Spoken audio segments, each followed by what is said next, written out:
ఏపీలో Nara Lokesh red book రాజ్యాంగం నడుస్తోందని, కూటమి అధికారంలోకి వచ్చిన తర్వాత జరుగుతున్న సంఘటనలే అందుకు కారణమని వైసీపీ నేతలు విమర్శలు చేస్తున్న సంగతి తెలిసిందే. దీనిపై మంత్రి నారా లోకేష్ స్పందించారు.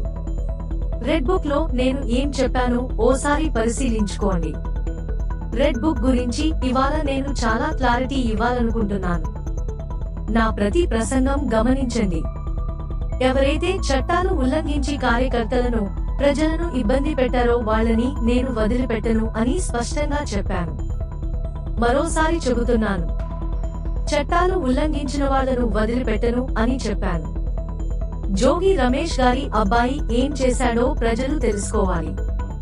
అగ్రిగోల్డ్ భూముల పత్రాలు తీసుకుని నకిలీ పత్రాలు సృష్టించి అతని పేరు మీద బదిలీ చేసుకుని ఆ భూములను అమ్మేశాడు. అగ్రిగోల్డ్ బాధితులు చాలా మంది ఇప్పటికీ ఇబ్బందులు పడుతున్నారు.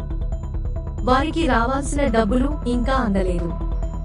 అగ్రిగోల్డ్ భూములకు నకిలీ పత్రాలు సృష్టించి ఆ భూములు అమ్మేసి డబ్బులు సంపాదించాడు. అతనిపై కూటమి ప్రభుత్వం చర్యలు తీసుకోకూడదా? రేపు మద్యం వ్యవహారంలోనూ చర్యలు తీసుకుంటాం, ఇసుక దందాల్లోనూ చర్యలు తీసుకుంటాం. అడ్డగోలుగా ప్రజలు భూములు దోచేస్తే మేం పట్టించుకోకూడదా? ఆ రోజు నేను ఊరూరా రెడ్ బుక్ గురించి మాట్లాడాను. ఎవరైతే చట్టాలు ఉల్లంఘించారో వారిని నేను వదిలిపెట్టే ప్రశ్నే ఉండదు అని ప్రజలకు హామీ ఇచ్చాను. ప్రజలకు రెడ్ బుక్ చూపించి మరీ చెప్పాను. అందుకే ప్రజలు మాకు అద్భుతమైన తీర్పు ఇచ్చారు. రెడ్ బుక్ వల్లే మేం గెలిచామని చెప్పడం లేదు, అందరి కృషి వల్ల గెలిచాం. అందులో రెడ్ బుక్ కూడా ఒక భాగం. నేను వెళ్లిన ప్రతి నియోజకవర్గంలో గెలిచాం. అక్కడ నేను ప్రతి సభలో రెడ్ బుక్ చూపించాను. ఎవరైతే తప్పు చేశారో వారిని వదిలిపెట్టవద్దని ప్రజలు కూడా స్పష్టంగా మాకు తీర్పు ఇచ్చారు అని నారా లోకేష్ వివరించారు. రెడ్ బుక్ గురించి నేను చాలా క్లారిటీ ఇవ్వాలనుకుంటున్నాను ఈరోజు.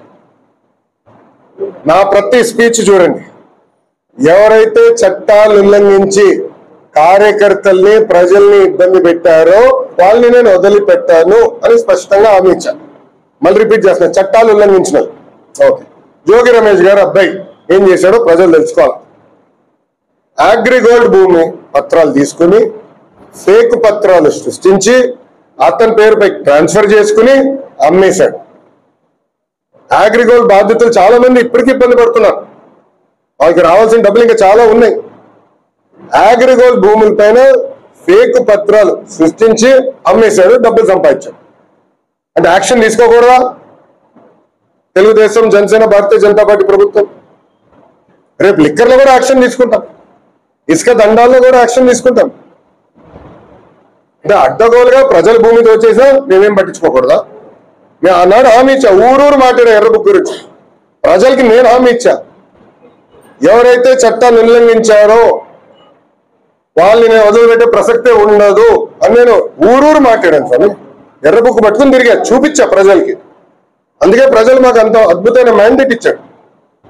దాని ఒక్కవల్లే కాదు, అందరం కలిసికట్టుగా పోరాడం. దాంట్లో భాగంగా రెడ్ బుక్ ఒక మ్యాండేట్ మాకు. నేను ఊరూరు చూపించా రెడ్ బుక్. నేను ప్రతి పబ్లిక్ మీటింగ్ లో చూపించా. ప్రజల మిగిలిన ప్రతి నియోజకవర్గంలో మేము గెలిచాం. సో ప్రజలు మాకు అంత క్లియర్ మ్యాండేట్ ఇచ్చారు. సో ప్రజలు కూడా చాలా క్లియర్గా ఉన్నారు. ఎవరైతే తప్పు చేశారో వాళ్ళు వదిలిపెట్టొద్దని క్లియర్గా చెప్తున్నారు. అది అమలు చేస్తాం.